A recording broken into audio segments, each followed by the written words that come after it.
اب یہ حال ہو گیا۔ افتخار بھائی کو اطلاع دی گئی، وہ بھی آ گئے اور ڈاکٹر سے پوچھا، ڈاکٹر میں اپنی بیوی کو لندن لے جانا چاہتا ہوں، لیکن ڈاکٹر نے جواب دیا ان کے پاس اتنی مہلت نہیں ہے، نہ ہی ان کی حالت اتنے لمبے سفر کرنے والی ہے۔ سب بہت پریشان تھے۔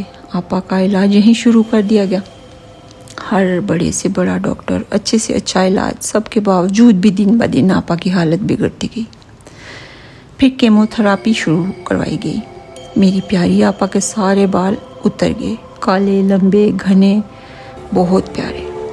میری آپا کے پیارے بال امی نے سینے سے لگائے اور ان بالوں کو احتیاط سے ایک کپڑے کے تھیلے میں باندھ کے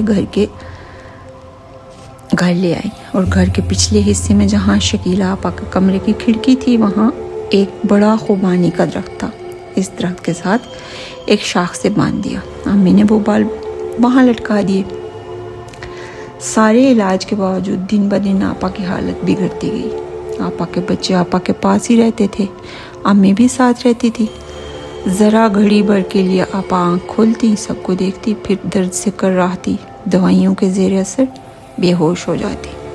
پھر ایک شام آئی، آپا چپ چاپ سب کو چھوڑ کے اپنے پیارے بچوں کی پرواہ کیے بغیر سب کو ناراض کر کے اپنے رب کے حضور حاضر ہو گئی۔ روتے بھی لگتے بچے سب، بہن بھائی، ماں باپ۔ افتخار بھائی کی بہت بری حالت تھی، اپنی اتنی دولت کے باوجود اپنی پیاری بیوی کو نہ بچا سکے۔ جب آپا کا جستہا کے گاؤں پہنچا تو ہر آنکھ اشک بار تھی، پورے گاؤں کی فضا سوگوار تھی، سب آپا کے غم میں ڈوبے تھے۔ آپا کی تدفین ہو گئی، سارے گاؤں والے ایک ایک کر کے اپنے گھروں چلے گئے۔ ایک دن گزرا لگتا تھا آپا سے بچھڑے صدیاں گزر گئیں، 2، 3، 4 اور پھر آپا کا چوتھا آ گیا۔ دعا وغیرہ کروائی گئی۔ آپا کی بیٹی فری اپنی ماں کے کمرے میں ہی رہتی تھی، نہ کسی سے ملتی تھی، نہ بات کرتی تھی۔ ظاہر ہے ماں کا صدمہ ہی اتنا گہرا لگا تھا۔ کچھ دن جو ہی گزر گئے، پھر ایک رات آپا کی بیٹی فری چیختی ہوئی اپنے کمرے سے باہر آئی اور دیوانہ وار پاگلوں کی طرح گھر کے پچھلے حصے کی طرف دوڑی۔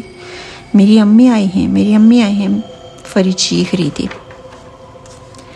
سارے گھر والے اس کے ساتھ بھاگے۔ بڑی مشکل سے فری کو چپ کروایا۔ وہ بولی، میں نے کھڑکی سے باہر اس درخت کے پاس اپنی امی کو کھڑے دیکھا ہے۔ سب نے کہا خواب ہوگا بیٹا، لیکن وہ ماننے کو تیار ہی نہیں تھی۔ پھر ایسا روز ہونے لگا، فری روز چیختی میری امی آئی ہیں۔ آپا فری کو روز نظر آنے لگی، لیکن فری کے علاوہ آپا کسی کو نظر نہ آتی۔ فری نے راتوں کو سونا چھوڑ دیا، کھانا پینا سب چھوڑ دیا، کمزور آنکھوں کے نیچے ہلکے پڑ گئے، بس باہر دیکھتی رہتی اور کہتی امی آئی ہیں۔ سب کو لگا فری نفسیاتی ہو گئی ہے، صدمہ دل پہ لے لیا۔ ہر ڈاکٹر کو دکھایا، نفسیاتی ڈاکٹر کے پاس گئے، لیکن فری ٹھیک نہیں ہوئی۔ سب ڈاکٹر کہہ رہے تھے کہ فری ٹھیک ہے، اسے کوئی بیماری نہیں ہے۔ سب لوگ حیران تھے بچی کو کیا ہو گیا۔ پھر کچھ لوگوں کے مشورے سے داغا تعویذ بھی کیا گیا، اس سے بھی کوئی افاقہ نہ ہوا۔ دم درود سے سب کروایا گیا، لیکن فری کو ہر روز آپا اسی طرح درخت کے پاس کھڑی نظر آتی۔ نہ ہی آپا بولتی، نہ ہی فری کی طرف دیکھتی، بس صرف درخت کی طرف دیکھتی۔ پھر کسی کے کہنے پہ ایک اللہ والے بزرگ کا پتہ ملا، ان سے ملاقات کی گئی۔ انہوں نے کہا اگر گھر میں مرنے والی کی جتنی بھی چیزیں ہیں سب صدقہ خیرات کر دی جائیں۔ اس پر بھی عمل کیا گیا، لیکن پھر بھی آپا روز آتی، روز فری کو نظر آتی۔ دوبارہ ان بزرگ سے رابطہ کیا گیا اور بتایا گیا جو چیزیں آپ نے کہی تھی سب صدقہ کر دیا گیا ہے، گھر میں کوئی مرنے والی کی چیز باقی نہیں چھوڑی گئی۔ بزرگ نے کہا کوئی ایسی چیز موجود ہے جو لینے کے لیے وہ مجبور اور بے بس روح آتی ہے۔ سب سوچنے لگے۔ پھر امی کو اچانک یاد آیا کہ شکی آپا کے بال امی نے ایک تھیلے میں باندھ کر اس درخت کے ساتھ لٹکائے تھے۔ شکی آپا روز اس درخت کے پاس کھڑی نظر آتی تھی۔ امی نے ان بزرگ کو بتایا۔ بزرگ نے کہا وہ بال اس درخت کے اوپر سے اتار کر انہیں دھو کر مرنے والی کی قبر کے سرہانے والی سائڈ اوپر ایک گڑھا کھود کر اس میں ان بالوں کو دفنا دیا جائے۔ شکی آپا کے بھائی نے وہ بال شکی آپا کی قبر کے پاس دفنا دیے۔ پھر رات ہوئی، سب جاگتے رہے، لیکن فری کو آپا نظر نہ آئی۔ 3 مہینے تک آپا روز آتی تھی، اسی درخت کے پاس نظر آتی تھی، لیکن جیسے ہی آپا کے بال دفنائے گئے آپا پھر کبھی نہ آئی۔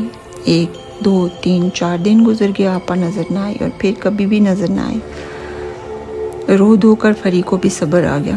فری اور نوشاد افتخار بھائی کے ساتھ لندن لوٹ کے آپا کو مرے سالوں گزر گئے، پھر کبھی آپا کسی کو نظر نہ آئی۔ لیکن آج تک سب یہ مانتے ہیں کہ آپا کو اپنے بال پیارے تھے، وہ ان بالوں کی وجہ سے واپس آئی تھی، اسی وجہ سے روح دنیا چھوڑ کے جانے کو تیار نہیں تھی۔ جیسے ہی آپا کو بال ملے وہ روح ہنسی خوشی اپنے مقام پہ لوٹ گئی۔